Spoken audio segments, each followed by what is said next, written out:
Thank you so much. Thank you so much, Neha, for what a wonderful introduction.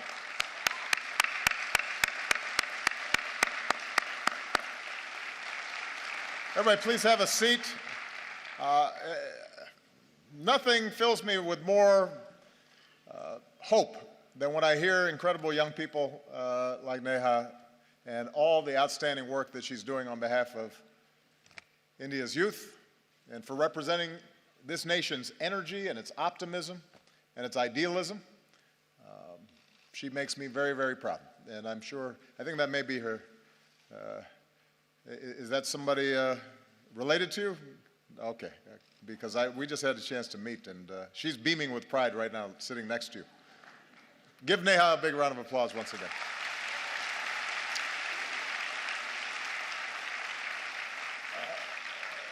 Distinguished guests, ladies and gentlemen, to all the students and young people who are here today, to the people of India watching and listening across this vast nation, I bring the friendship and the greetings of the American people. On behalf of myself and Michelle, thank you so much for welcoming us back to India. Bahut dhanyavad.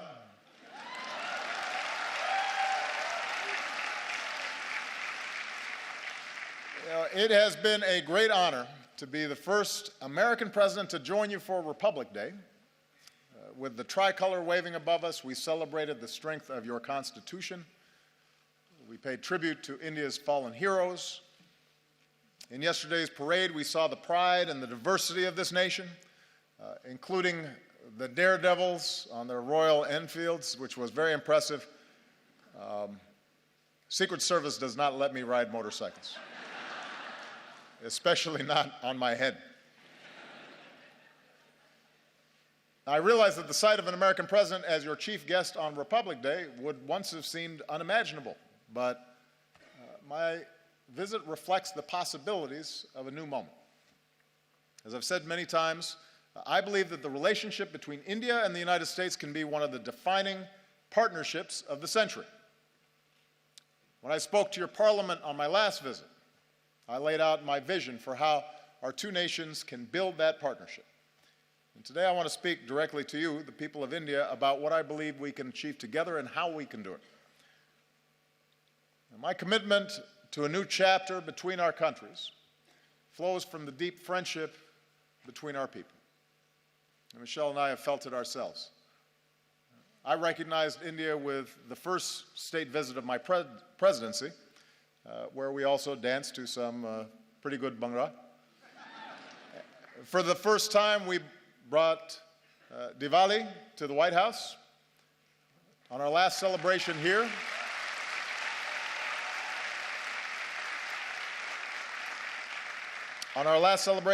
we celebrated the Festival of Lights in Mumbai.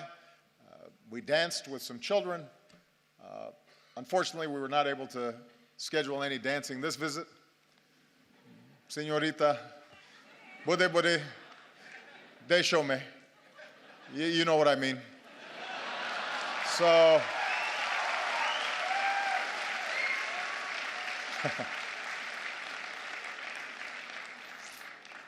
everybody said, by the way, how much better a dancer Michelle was than me, which hurt my feelings a little bit. On a more personal level, India represents an intersection of two men who've always inspired me. When Reverend Dr. Martin Luther King Jr. was protesting racial segregation in the United States, he said that his guiding light was Mahatma Gandhi. When Dr. King came to India, he said that being here in Gandhi's land reaffirmed his conviction that in the struggle for justice and human dignity, the most potent weapon of all is nonviolent resistance. And those two great souls are why we can gather here today, Indians and Americans, equal and free. And there's another link that binds us. More than 100 years ago, America welcomed a son of India. Swami Vivekananda Vivekananda. And Swami Vivekananda helped bring Hinduism and yoga to our country. And he came to my hometown of Chicago. And there, at a great gathering of religious leaders, he spoke of his faith and the divinity in every soul and the purity of love. And he began his speech with a simple greeting: sisters and brothers of America. So today, let me say, sisters and brothers of India.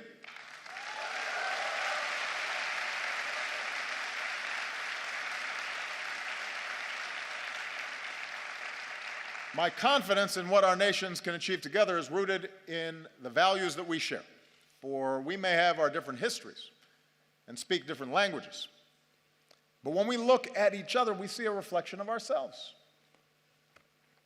Having thrown off colonialism, we created constitutions that began with the three same words: we the people. As societies that celebrate knowledge and innovation, we transformed ourselves into high-tech hubs of the global economy.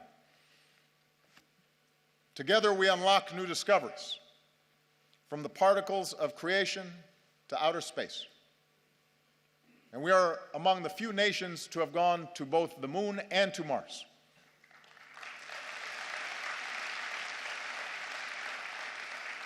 And here in India, this dynamism has resulted in a stunning achievement. You've lifted countless millions from poverty and built one of the world's largest middle classes.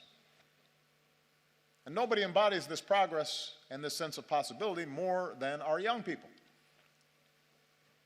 Empowered by technology, you are connecting and collaborating like never before on Facebook and WhatsApp and Twitter. And chances are you're talking to someone in America, your friends or your cousins. The United States has the largest Indian diaspora in the world, including some 3 million proud Indian Americans.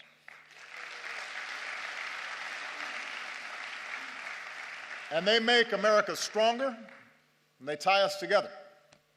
Bonds of family and friendship that allow us to share in each other's success. So for all these reasons, India and the United States are not just natural partners. I believe America can be India's best partner. I believe that.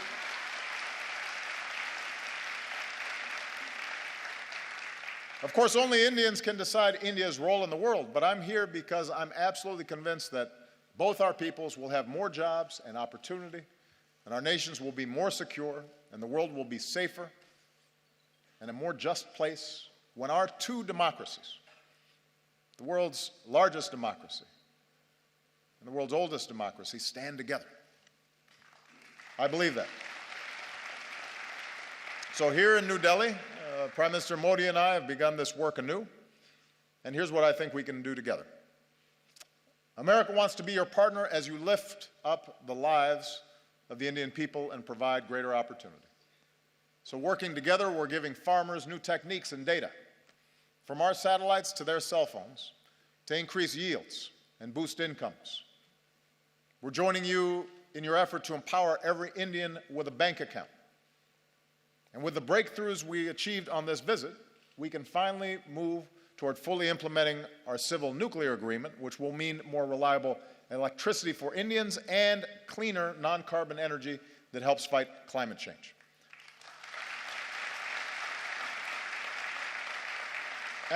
And I don't have to describe for you what more electricity means.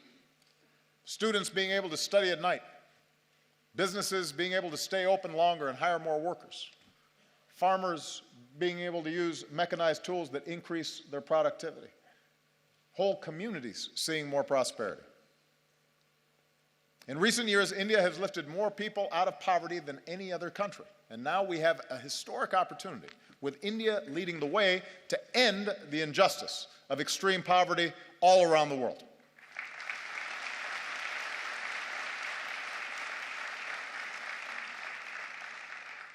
America wants to be your partner as you protect the health of your people and the beauty of this land, from the backwaters of Kerala to the banks of Ganga.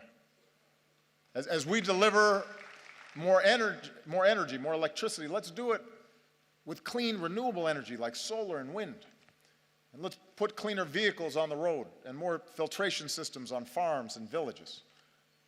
Because every child should be able to drink clean water, and every child should be able to breathe clean air. We need our young people healthy for their futures, and we can do it. We have the technology to do it. America wants to be your partner in igniting the next wave of Indian growth.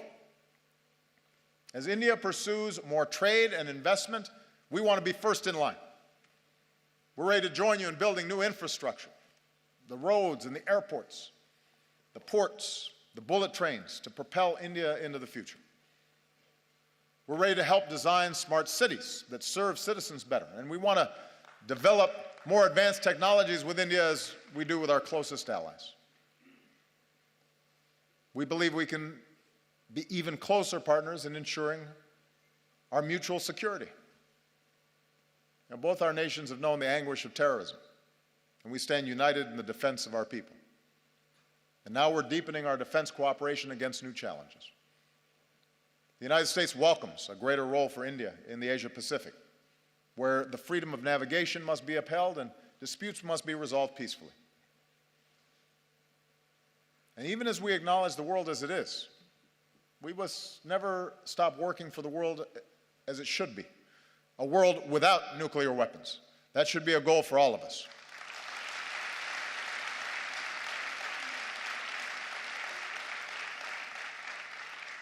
I believe if we're going to be true global partners, then our two nations must do more around the world together.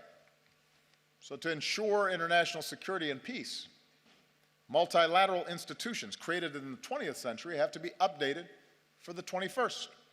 And that's why I support a reformed United Nations Security Council that includes India as a permanent member.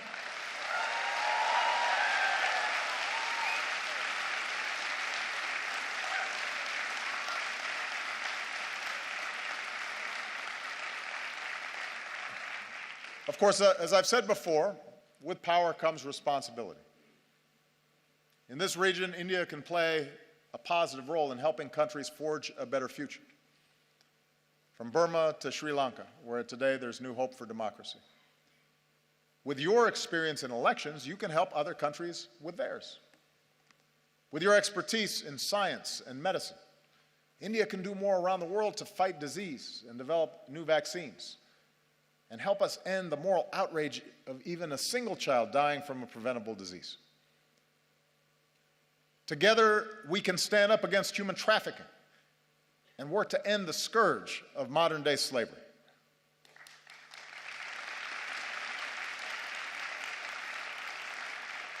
And being global partners means confronting the urgent global challenge of climate change. With rising seas, melting Himalayan glaciers, more unpredictable monsoons, cyclones getting stronger, few countries will be more affected by a warmer planet than India. Now, the United States recognizes our part in creating this problem, so we're leading the global effort to combat it. And today I can say that America's carbon pollution is near its lowest level in almost 2 decades. I know the argument made by some that it's unfair for countries like the United States to ask developing nations and emerging economies like India to reduce your dependence on the same fossil fuels that help power our growth for more than a century. But here's the truth. Even if countries like the United States curb our emissions, if countries that are growing rapidly like India, with soaring energy needs, don't also embrace cleaner fuels, then we don't stand a chance against climate change. So we welcome India's ambitious targets for generating more clean energy. We'll continue to help India deal with the impacts of climate change, because you shouldn't have to bear that burden alone. And as we keep working for a strong global agreement on climate change, it's young people like you who have to speak up so we can protect this planet for your generation. I'll be gone when the worst effects happen. It's your generation and your children that are going to be impacted. And that's why it's urgent that we begin this work right now. Development that lifts up the lives and health of our people, trade and economic partnerships that reduce poverty and create opportunity, leadership in the world that defends our security and advances human dignity and protects our planet. That's what I believe India and America can do together. So with the rest of my time, I want to discuss how we can do it. Because in big and diverse societies like ours, progress ultimately depends on something more basic, and that is how we see each other. And we know from experience what makes nations strong. Neha, I think, did a great job of describing the essence of what's important here. We are strongest when we see the inherent dignity in every human being. Look at our countries, the incredible diversity, even here in this hall. India is defined by countless languages and dialects in every color and caste and creed, gender and orientations. And likewise in America, we're black and white and Latino and Asian and Indian American and Native American. Your Constitution begins with the pledge to uphold the dignity of the individual. And our Declaration of Independence proclaims that all men are created equal. In both our countries, generations have worked to live up to these ideals. And when he came to India, Martin Luther King Jr. was introduced to some school children as a fellow untouchable. My grandfather was a cook for the British Army in Kenya. The distant branches of Michelle's family tree include both slaves and slave owners. When we were born, people who looked like us still couldn't vote in some parts of the country. Even as America has blessed us with extraordinary opportunities, there were moments in my life where I've been treated differently because of the color of my skin. Many countries, including the United States, grapple with questions of identity and inequality and how we treat each other, people who are different than us, how we deal with diversity of beliefs and of faiths. And right now, in crowded neighborhoods not far from here, a man is driving an auto rickshaw or washing somebody else's clothes or doing the hard work no one else will do. And a woman is cleaning somebody else's house. And a young man is on a bicycle delivering lunch. A little girl is hauling a heavy bucket of water. And I believe their dreams, their hopes, are just as important, just as beautiful, just as worthy as ours. And so even as we live in a world of terrible inequality, we're also proud to live in countries where even the grandson of a cook can become president, or even a Dulit can help write a constitution, and even a tea seller can become prime minister.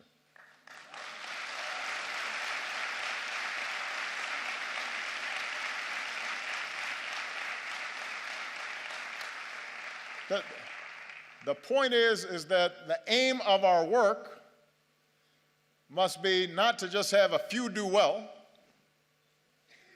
but to have everybody have a chance. Everybody who's willing to work for it have the ability to dream big and then reach those dreams. Our nations are strongest when we uphold the equality of all our people, and that includes our women. Now, you may have noticed I am married to a very strong and talented woman.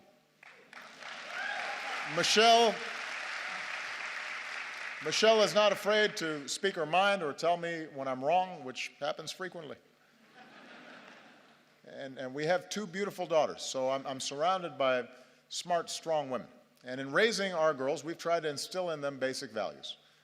A sense of compassion for others and respect for themselves and the confidence that they can go as far as their imaginations and abilities will carry them.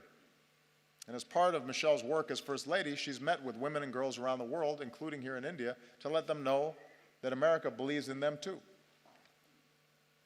In the United States, we're still working to make sure that women and girls have all the opportunities they deserve and that they're treated equally. And we have some great role models, including here today, the former Speaker of our House of Representatives, Nancy Pelosi, who was the first woman Speaker of the House and my great partner.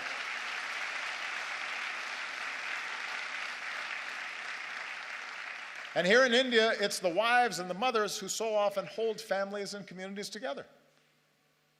Indian women have shown that they can succeed in every field, including government, where many of your leaders are women. And the young women who are here today are part of a new generation that is making your voice heard and standing up and determined to play your part in India's progress. And here's what we know. We know from experience that nations are more successful when their women are successful. When girls go to school, this is one of the most direct measures of whether a nation is going to develop effectively is how it treats its women. When a girl goes to school, it doesn't just open up her young mind, it benefits all of us because maybe someday she'll start her own business or invent a new technology or cure a disease. And when women are able to work, families are healthier and communities are wealthier and entire countries are more prosperous. And when young women are educated, then their children are going to be well educated and have more opportunity. So if nations really want to succeed in today's global economy, they can't simply ignore the talents of half their people. And as husbands and fathers and brothers, we have to step up because every girl's life matters. Every daughter deserves the same chance as our sons. Every woman should be able to go about her day, to walk the streets or ride the bus and be safe and be treated with respect and dignity. She deserves that.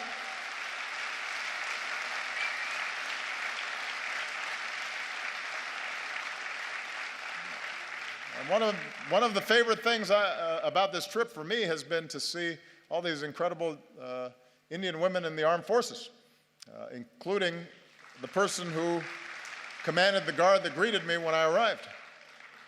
It's remarkable, and it's a sign of great strength and great progress. Our nations are strongest when we see that we are all God's children, all equal in His eyes and worthy of His love. Across our two great countries, we have Hindus and Muslims, Christians and Sikhs and Jews and Buddhists and Jains and so many faiths. And we remember the wisdom of Gandhiji, who said, "For me, the different religions are beautiful flowers from the same garden, or they are branches of the same majestic tree." Branches of the same majestic tree. Our freedom of religion is written into our founding documents. It's part of America's very first amendment. Your Article 25 says that all people are equally entitled to freedom of conscience and the right freely to profess, practice, and propagate religion. In both our countries, in all countries, upholding this fundamental freedom is the responsibility of government, but it's also the responsibility of every person. In our lives, Michelle and I have been strengthened by our Christian faith. But there have been times where my faith's been questioned by people who don't know me, or they've said I adhere to a different religion, as if that were somehow a bad thing. Around the world, we've seen intolerance and violence and terror perpetrated by those who profess to be standing up for their faith, but in fact are betraying it.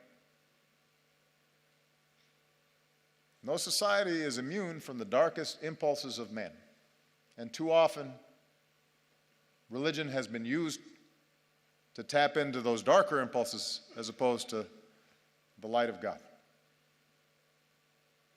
3 years ago in our state of Wisconsin, back in the United States, a man went into a Sikh temple and in a terrible act of violence killed 6 innocent people, Americans and Indians. And in that moment of shared grief, our two countries reaffirmed a basic truth, as we must again today, that every person has the right to practice their faith how they choose, or to practice no faith at all, and to do so free of persecution and fear and discrimination.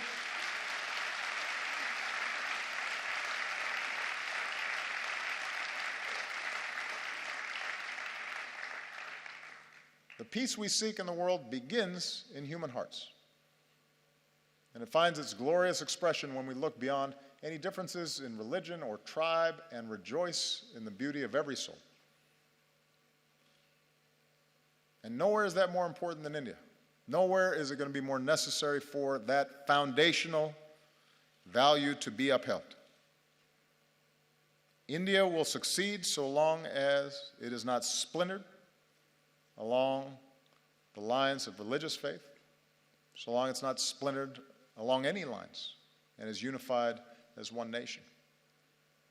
And it's when all Indians, whatever your faith, go to the movies and applaud actors like Shah Rukh Khan, and when you celebrate athletes like Milkha Singh or Mary Kom. And every Indian can take pride in the courage of a humanitarian who liberates boys and girls from forced labor and exploitation, who's here today. Kailash Satyarthi, our most recent winner of the Nobel Prize for Peace. So that's what unifies us. Do we act with compassion and empathy? Are we measured by our efforts, by what Dr. King called the content of our character, rather than the color of our skin or the manner in which we worship our God? In both our countries, in India and in America, our diversity is our strength, and we have to guard against any efforts to divide ourselves along sectarian lines or any other lines. And if we do that well, if America shows itself as an example of its diversity and yet the capacity to live together and work together in common effort, in common purpose, if India, as massive as it is, with so much diversity, so many differences, is able to continually affirm its democracy, that is an example for every other country on earth. That's what makes us world leaders. Not just the size of our economy or the number of weapons we have, but our ability to show the way in how we work together and how much respect we show each other. And finally, our nations are strongest when we empower our young people. Because ultimately, you're the one who has to break down these old stereotypes and these old barriers, these old ways of thinking. You know, prejudices and stereotypes and assumptions, those are what happens to old minds like mine. You know, I'm getting gray hair now.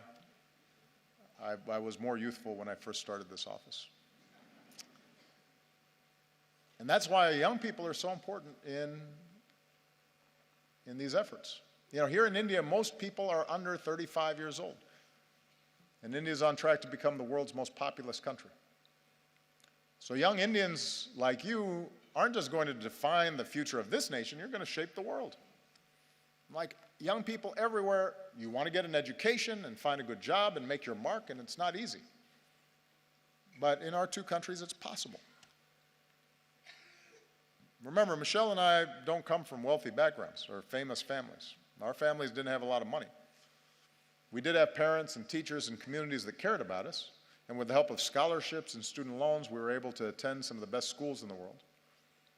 Without that education, we wouldn't be here today.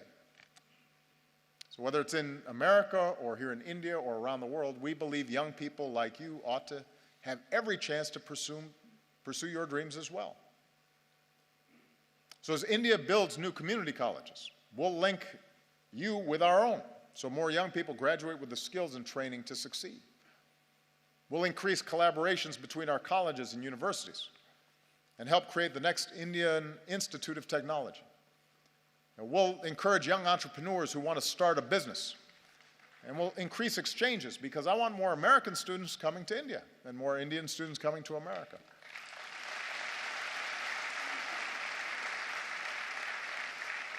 And that way we can learn from each other and we can go further. Because one other thing we have in common, Indians and Americans are some of the hardest working people on earth. And I've seen that.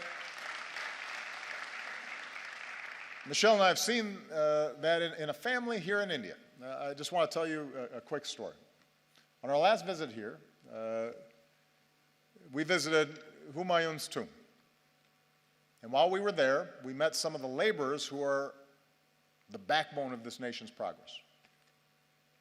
We met their children and their families as well, and some wonderful young children with bright smiles, sparks in their eyes. And one of the children we met was a boy named Vishal. And today, Vishal is 16 years old, and he and his family live in South Delhi in the village of Murband. This is Vishal. And his mother works hard in their modest home, and his sister is now in university. She wants to become a teacher.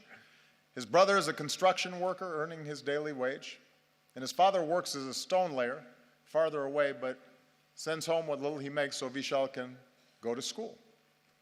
And Vishal loves math, and mostly he studies. And when he's not studying, he likes watching Kubudi. And he dreams of someday joining the Indian Armed Forces. And we're grateful that Vishal and his family joined us today. We're very proud of him because he's an example of the talent that's here. And Vishal's dreams are as important as Malia and Sasha's dreams, our daughters. And we want him to have the same opportunities. Sisters and brothers of India. Now, we are not perfect countries, and we've known tragedy and we've known triumph.